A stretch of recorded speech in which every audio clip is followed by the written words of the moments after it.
কাছাড় পুলিশের ড্রাগস বিরোধী অভিযানে বৃহৎ সাফল্য। 105 কোটি টাকার হেরোইন সহ এক মহিলা সহ 3 ড্রাগস পাচারকারী আটক। ড্রাগস বিরোধী অভিযানে নেমে কাছাড় পুলিশের একের পর এক সাফল্য। গোপন সূত্রের খবরের ভিত্তিতে রবিবার রাতে কাছাড় পুলিশ এক অভিযানে নেমে শিলচর আইচল বাইপাস সংলগ্ন আতাল বস্তি এলাকা থেকে MJ01N4073 নম্বরের একটি হন্ডাই গাড়ি তল্লাশি চালিয়ে 9টি লেদারের ব্যাগ ও 60টি সাবানের বাক্স থেকে 10 কেজি 333 গ্রাম হেরোইন জব্দ করতে সক্ষম হয়েছে। সঙ্গে ড্যানিয়েল সি, লাল চাদামা, লালটোল নেভা, মিস মালস ভেঙ্কি নামের 3 জন ড্রাগস পাচারকারীকে আটক করেছে বলে নিজ কার্যালয়ে এক সাংবাদিক সম্মেলন করে জানালেন পুলিশ সুপার নুমাল মাহাতো। তিনি বলেন, বহির্রাজ্য থেকে হেরোইনগুলি কাছাড় জেলায় নিয়ে এসেছে পাচারকারীরা। পুলিশ সুপার জানান, জব্দকৃত হিরোইনের বাজার মূল্য 105 কোটি টাকা হবে বলে অনুমান করা হচ্ছে। বর্তমানে আটক করা 3 পাচারকারীকে পুলিশ জোর কদমে জিজ্ঞাসাবাদ চালিয়ে যাচ্ছে বলে জানান তিনি।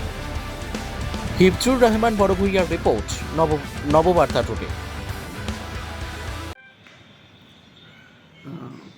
ড্রাগছ বা নিচাযুক্ত সামগ্ৰীৰ বিৰুদ্ধে কাছাৰ আৰক্ষীৰ অভিযান অব্যাহত আছে।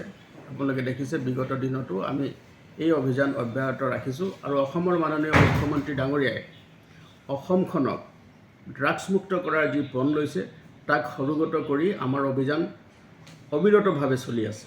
আৰু তাৰ এক বিশেষ অংশস্বৰূপে যোৱা নিশা আমি এটা বিশেষ অভিযান চলাইছিলোঁ আৰু সেই অভিযানটো চলিছিলে আমাৰ শিলচৰ আইজল বাইপাছত, আৰু অঞ্চলটো আছিলে অটল বস্তি নামৰ অঞ্চলটোত আমাৰ এটা অভিযান চলিছিলে। আৰু অভিযান কালত চুবুৰীয়া ৰাজ্যৰ পৰা অহা এখন গাড়ী, I-10 গাড়ী, গাড়ীখনৰ নাম্বাৰ হ'ল MZ01N4073।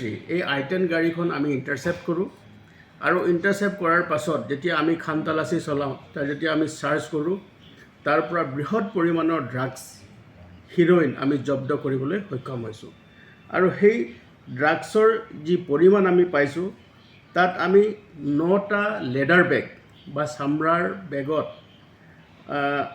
চামৰাৰ বেগত তাত হিৰ'ইন ভৰ্তি আছিলে, ছাছপেক্ট টু বি হিৰ'ইনছ, আৰু 60টা চাবোনৰ বাকচ যাক আমি জব্দ কৰিছোঁ। আৰু এই গোটেইখিনি যি পৰিমাণৰ আমি ড্ৰাগছ জব্দ কৰিলোঁ, সেই ড্ৰাগছৰ যিটো পৰিমাণ হ'ল 10.33 কিলোগ্ৰাম, মানে 10.33 কিলোগ্ৰামৰ হিৰ'ইনছ আমি জব্দ কৰিছোঁ। আৰু জব্দ কৰাৰ লগতে সেই গাড়ীখনত সৰবৰাহ কৰা 3জন ব্যক্তি, আৰু 3জন ব্যক্তিৰ ভিতৰত এগৰাকী মহিলাও আছে। তেওঁলোক চুবুৰীয়া ৰাজ্যৰ, তেওঁলোক হিমামূৰীয়া, আন্তঃৰাষ্ট্ৰীয় হিমামূৰীয়া জিলাৰ পৰা তেওঁলোক আহিছিলে। আৰু আমি তেওঁলোকক ইণ্টাৰচেপ্ট কৰোঁ, আৰু ইণ্টাৰচেপ্ট কৰাৰ পিছত 3জন ব্যক্তিকে আমি যেতিয়া খান তালাচী চলাওঁ, তাৰ পাছত 3জনকে আমি গ্ৰেপ্তাৰ কৰিছোঁ। আৰু 3জন ব্যক্তিৰ ভিতৰত সেই এগৰাকী মহিলাও আছে আৰু 2জন ব্যক্তি আছে। আৰু 2জন ব্যক্তিৰ নাম হ'ল, এজনৰ নাম হ'ল ডেনিয়েল চি লালচাম্মান্দা, তেওঁৰ ঘৰ হ'ল আইজল, মিজোৰাম। আৰু এজন আছে লালচান জোভা, 31 বছৰৰ, তেওঁ হ'ল চাম্পাই জিলা, আৰু তাৰ লগতে এগৰাকী মহিলা আছে। গতিকে 3জন ব্যক্তিকে আমি ইতিমধ্যে সোধপোছ চলাই আছোঁ, আৰু সোধপোছৰ কালত আৰু নিচাযুক্ত সামগ্ৰী যি আমি জব্দ কৰিছোঁ আৰু উদ্ধাৰ কৰিব পৰা হয়তো যাব পাৰে। গতিকে আমাৰ এই যি অভিযান আছে অব্যাহত আছে। আৰু যি পৰিমাণৰ আমি নিচাযুক্ত সামগ্ৰী জব্দ কৰিলোঁ, তাৰ চোৰাং বজাৰত বজাৰ মূল্য হ'ব প্ৰায় 105 কোটি টকা।